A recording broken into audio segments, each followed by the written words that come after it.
Hello students, I am Ajay sir from Horizon Care Institute Physics Faculty. This is your lecture number 3 from the chapter Work Power Energy. बच्चे हम lecture 2 में video number 2 में हम पढ़ चुके थे about the kinetic energy. और kinetic energy क्या है? It is the energy in a body during its motion. Okay, similarly हम यहाँ पे बात करते हैं पोटेंशियल एनर्जी. पोटेंशियल एनर्जी को हम एक अदर नाम से भी जान सकते हैं, that is a position energy. Okay, this is a position energy भी आल्सो. तो बच्चे what is a potential energy? तो पोटेंशियल एनर्जी क्या होता है कि देखिए, सपोज बच्चे पहले मैं आपको समझाता हूँ यहाँ पे कि आप ये खड़े हैं, ये आप हैं, और आपने कहा कि मैं किसी एक पॉइंट से, लेट्स से ये आपका घर है, यहाँ पर आपका घर है, इस तरह से ये आपका घर है, और आप कह रहे हैं कि मैं अपने घर से 5 मीटर डिस्टेंस पर हूँ. अपने घर से कितनी दूरी पर हूँ? 5 मीटर डिस्टेंस पर हूँ. तो इसका मतलब आपकी एक पोजीशन है, अपने घर से कितने मीटर पर हो आप? 5 मीटर पर है. तो जब आपकी एक फिक्स पोजीशन होती है तो समझिए उस वक्त आपके पास एक पोजीशन एनर्जी है, या कह सकते हैं पोटेंशियल एनर्जी है.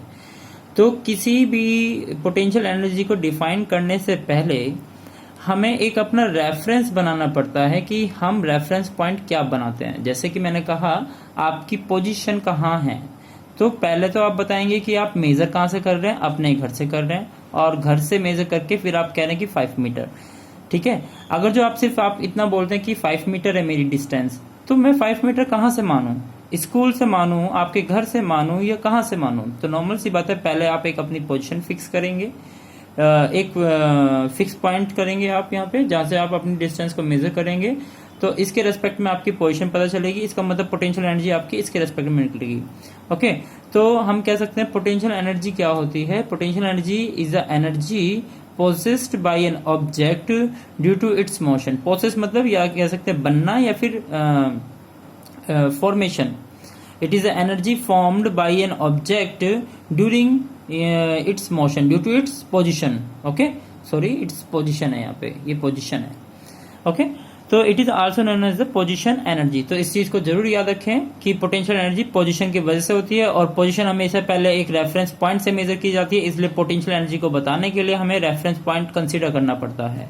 ओके, एक्चुअल में हम जितनी भी रेफरेंस पॉइंट को कैलकुलेट करते हैं तो उसमें हमें पहले देखना पड़ता है. जैसे कि हम ग्रेविटेशनल पोटेंशियल एनर्जी की बात करेंगे तो हम अर्थ को रेफरेंस मान के चलते हैं, और बहुत सारे टाइप की पोटेंशियल एनर्जीज हमारे पास होती हैं. उन सब के लिए अलग अलग पॉइंट को हम फिक्स करते हैं, और वहां से डिस्टेंस को मेजर करते हैं, पोजीशन को मेजर करते हैं. ओके, तो पोटेंशियल एनर्जी हमारी चेंज भी हो सकती है फॉर द सेम पोजीशन. मान लीजिए अगर जो घर के रेस्पेक्ट में बात करूं तो डिस्टेंस इतनी है, स्कूल के रेस्पेक्ट में बात करूं तो डिस्टेंस ज्यादा है. इसका मतलब घर के रेस्पेक्ट में पोटेंशियल एनर्जी कुछ कम होगी, और स्कूल के रेस्पेक्ट में पोटेंशियल एनर्जी ज्यादा होगी for the same person. Okay, तो पोटेंशियल एनर्जी आपकी वेरी भी कर सकती है. नाउ ग्रेविटेशनल पोटेंशियल एनर्जी क्या है बच्चे? ग्रेविटेशनल पोटेंशियल एनर्जी होती है हमारे पास mgh के इक्वल. फॉर्मूला याद रखें, mgh. It is the energy possessed by the body during its change in position on earth. Okay, तो इसका फॉर्मूला याद रखें, mgh. m is the mass of object, g is the 9.8 metre per second square, मतलब acceleration due to gravity, h is the height of object. अब देखिए बच्चे, height जो होती है वो does not depend on the path followed. इसका मतलब क्या है? ध्यान से समझें बच्चे. मान लीजिए आप किसी ऑब्जेक्ट को ग्राउंड से, ये मान लीजिए ग्राउंड है ना, आपने अपने फर्श से, फ्लोर से उठाया h हाइट ऊपर. ओके, तो आप ये एक तरीका तो ये है कि आप सीधा का सीधा ऊपर उठा दें. तो कितना हाइट उठाया आपने? h हाइट ऊपर आ गया. या फिर दूसरा तरीका है कि आप इसको ऐसे घुमा फिरा के ऐसे ऐसे करके h हाइट ऊपर ले आए. तो हम देखेंगे दोनों के पाथ अलग अलग हैं. एक बिल्कुल स्ट्रेट जा रहा है और एक थोड़ा घूम घाम के जा रहा है. ओके, लेकिन इनिशियल और फाइनली पहुंच दोनों रे एक ही पॉइंट पर हैं. इसका मतलब दोनों की हाइट जो है ओवरऑल सेम है. ओवरऑल हाइट सेम होने की वजह से पोटेंशियल एनर्जी सेम होगी. तो इट डज नॉट डिपेंड कि आप क्या पाथ फॉलो कर रहे हैं. तो potential energy does not depend on the path follow. Okay, तो potential energy in the case 1 will be equals to mgh, and in the case 2 it will also mgh, because initial और final के बीच का distance कितना है? h है. Okay, चलिए एक question देखते हैं बच्चे हमारे पास. If a body of mass 10 kg is raised to height of 6 meter above the earth, calculate इस पोटेंशियल एनर्जी। ओके, तो बच्चे यहाँ पे पोजीशन एनर्जी पूछी जा रही है, या कह सकते हैं पोटेंशियल एनर्जी पूछी जा रही है।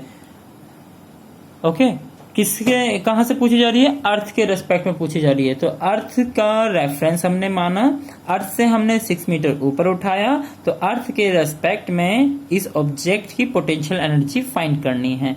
तो मास हमें गिवन है कितना बच्चे? 10 kg, और हमें पता है जी की वैल्यू कितनी होती है? 9.8 मीटर पर सेकेंड स्क्वायर, या कभी कभी हम 10 भी ले लेते हैं अकॉर्डिंग टू द क्वेश्चन जो हमें गिवन होती है।